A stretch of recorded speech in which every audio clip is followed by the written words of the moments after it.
오늘 우리들에게 주시는 하나님의 말씀은 마태복음 19장 1절에서 12절까지 말씀입니다.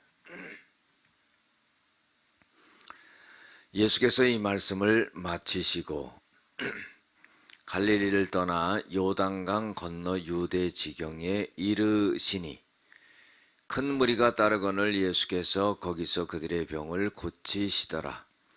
바리새인들이 예수께 나와 그를 시험하여 이르되 사람이 어떤 이유가 있으면 그 아내를 버리는 것이 옳으니까? 예수께서 대답하여 이르시되 사람을 지으시니가 본래 그들을 남자와 여자로 지으시고 말씀하시기를 그러므로 사람이 그 부모를 떠나서 아내에게 합하여 그 둘이 한 몸이 될지니라 하신 것을 읽지 못하였느냐?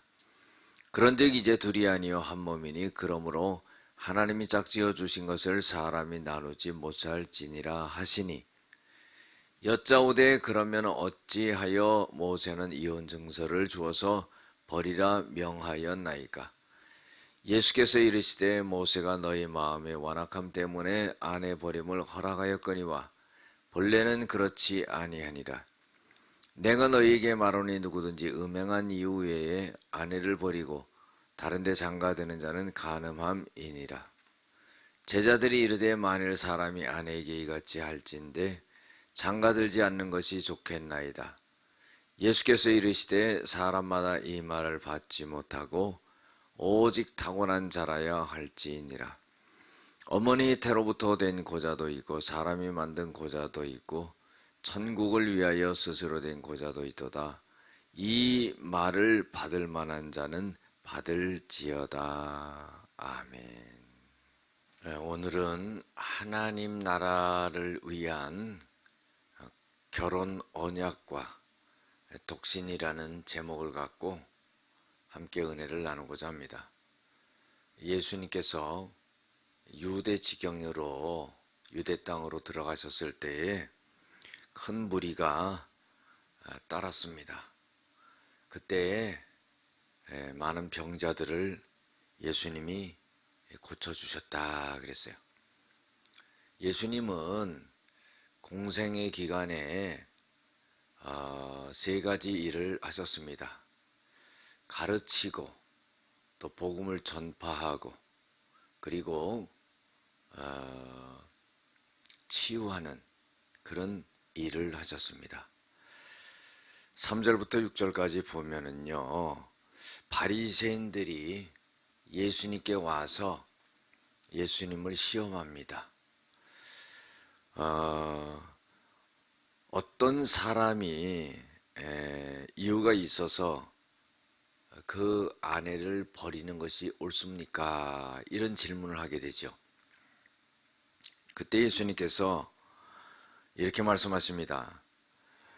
사람을 지으시니가 하나님이 본래 남자와 여자를 지으시고 그리고 부모를 떠나서 그 남자가 아내와 합하여 둘이 한 몸이 될 것을 너희들은 읽어보지 못하였느냐 그래요.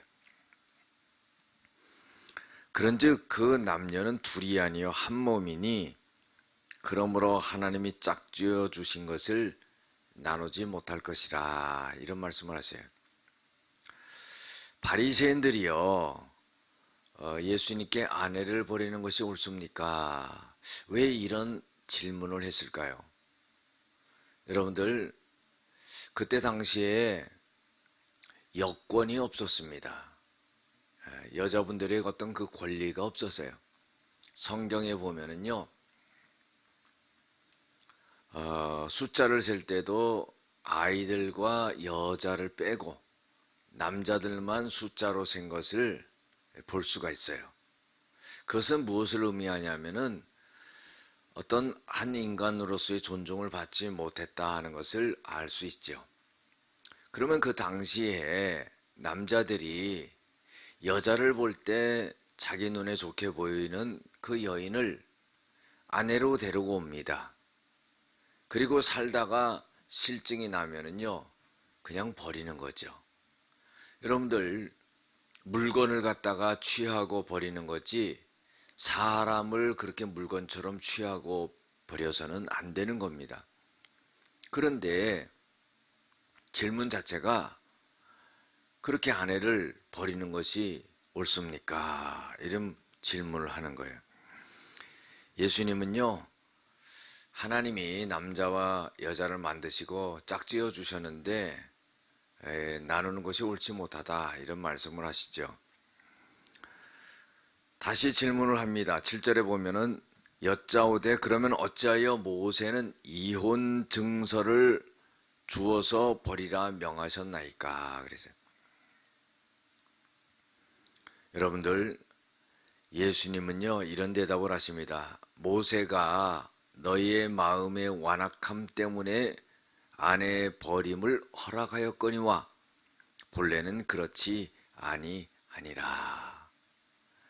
내가 너희들에게 말하는데 누구든지 음행한 이유 외에 아내를 버리고 장가드는 자는 간음함이라. 이런 말씀을 하시죠. 여러분들 왜 아내를 버리려면 이혼 증서를 써서 줘라 이런 말을 갖다가 모세가 했겠습니까? 여러분들 그 여자의 입장, 아내의 입장이라고 보면은요 굉장히 억울한 겁니다. 남자가 자기 눈에 좋다고 데리고 와서 살았는데 어느 날 실증 내고 아내를 갖다가 버리게 되거든요. 그렇게 되면은요 아무 권리가 없는 그런 사람이 되고 맙니다. 그래서 그렇게 버림을 받을 때에 이혼 증서라도 써서 보냄으로 인해 가지고 합법적으로 권리를 찾을 수 있도록 그렇게 만들기 위해서 모세가 이혼 증서를 써주라고 말한 것이지 그냥 남자들이 여자를 취했다 버렸다 하면서 사용하라고 이혼 증서를 써주라는 것은 아니었다 하는 겁니다. 유대인들은요 모세를 굉장히 예수님보다도 더 높이 생각했습니다. 그래서 모세가 이혼 증서를 써주라고 하면은 모세의 말대로 그렇게 하면 우리가 옳게 행하는 것이 아니냐 이런 잘못된 생각을 갖고 있었다는 겁니다. 그래서 이 모세가 말한 것을 이 율법을 지키는 척 하면서 자기네들의 그 악한 행동을 갖다가 합리화하려고 하는 그러한 음모가 그 마음속에 숨겨져 있었다는 겁니다. 그래서 하나의 이 이혼 증서를 갖다가 도구로 그렇게 사용하려고 했던 거죠. 그러나 예수님은요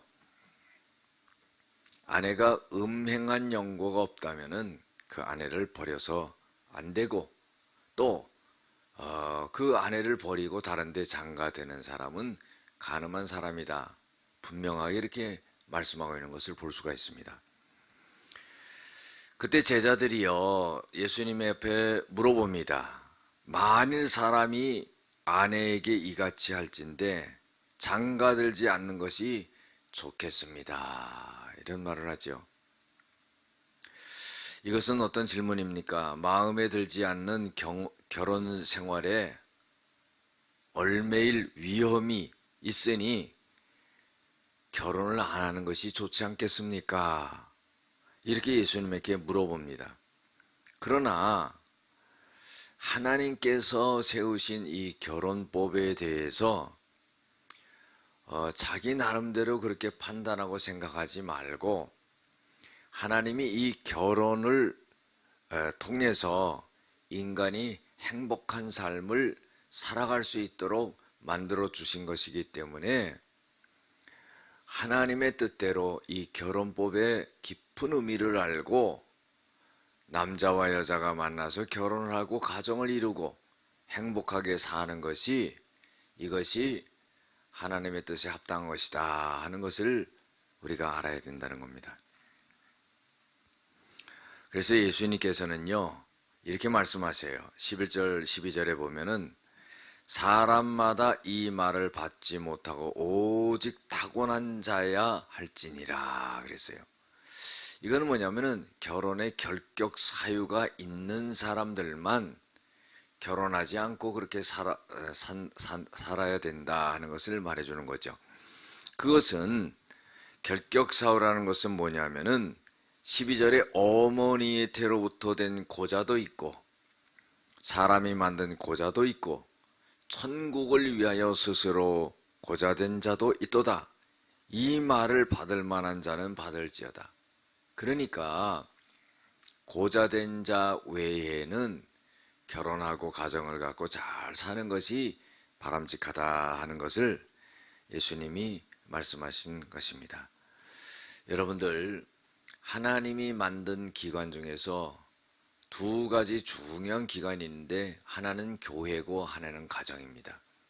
그래서 이 가정 안에서 아내와 남편이 사랑하고 행복한 그런 삶을 살아가도록 이 가정을 허락하셨다는 것을 우리가 꼭 잊지 말아야 될 것입니다. 그래서 어떤 이유에서든지 이 가정을 깨지 말고 잘 지켜나갈 수 있는 그런 믿음의 사람들이 되어야 된다 하는 겁니다. 기도하시겠습니다.